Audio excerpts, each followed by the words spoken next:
The gentleman from Alexandria, Mr. Levine. Thank you, Mr. Speaker. I rise for a motion and a point of personal privilege. The gentleman has the floor.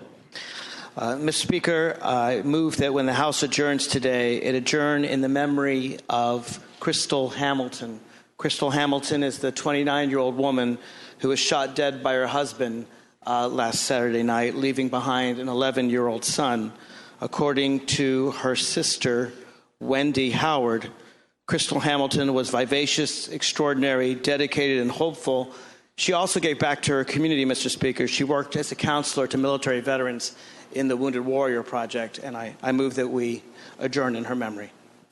The gentleman from Alexandria, Mr. Levine, moves that when the House adjourn today, it adjourn in the honor and the memory of Crystal Hamilton. As many as favor that motion will please rise.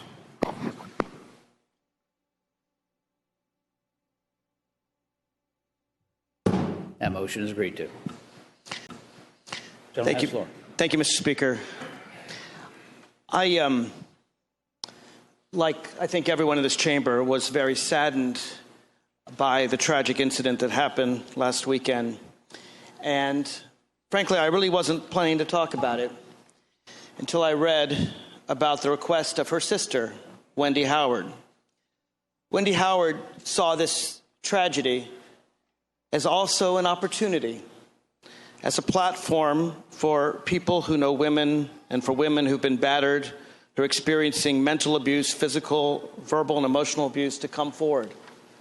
She said, this is your opportunity. Don't hide it from your family. Don't hide it from your friends. If you know of people going through the same thing that my sister, I'm sure, was going through and never said anything about it, don't be afraid. This is your opportunity. Mr. Speaker, almost 20 years ago, on August 15th, 1996, my sister was murdered by her husband.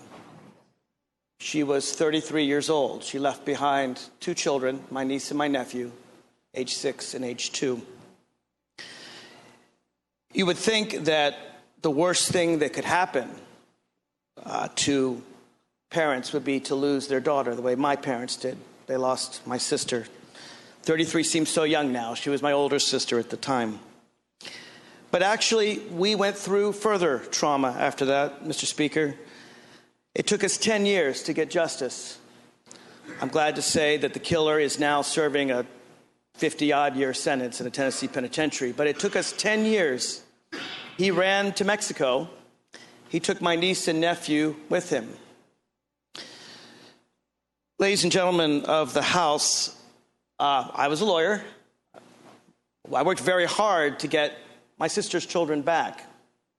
We went to court. There was a statute in Tennessee that said that in matters of child abuse, you could take a child away from an abusive parent. We got a court ruling back that said the murder of my sister, these children's mother, was not child abuse. There was no evidence that the children had been physically harmed. We tried to explain to the court that you can beat a child black and blue, and you don't do as much damage to that child as taking away his mother. But the court said, nope, that's not child abuse. The reason I speak today is I've been reading about the 11-year-old son of Crystal Hamilton. His mom was killed on his birthday, his 11th birthday. He came home, found his parents arguing. His mother told him to run. He saw his father pick up and throw his mother, and as he ran down the stairs, he heard gunshots. He ran as fast as he can to his neighbor's house. Mr. Speaker, the person today that has custody of that 11-year-old boy is the accused. He's behind bars. That's one step toward justice. Like I said, it took us 10 years. I'm glad he's behind bars.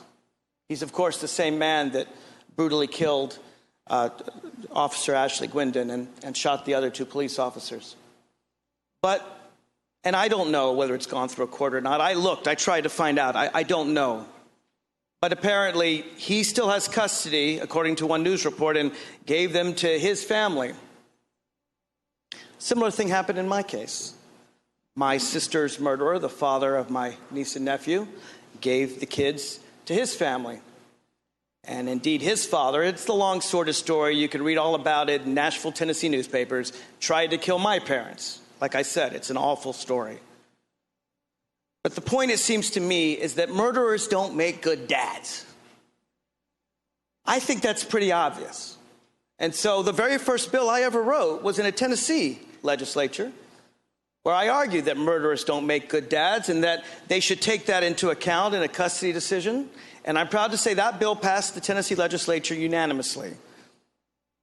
Democrats controlled one house, the Republicans controlled the other house, the governor was Republican, it wasn't partisan, it passed unanimously.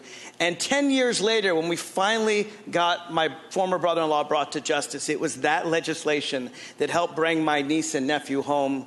I'm proud to say they've been raised by my parents and they're doing very well today. I'm very, very proud of that.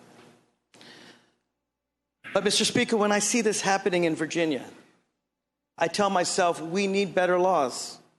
Again, I don't know whether the court held it or not, but I had a bill that died in committee this session that said that if you're a killer, we should take that into account in determining whether you have custody of children. I'm going to bring that bill back up next year, and I'm going to ask all of you to help me, because this isn't some theoretical point. This is real. This 11-year-old boy should be in the custody of his mother's family.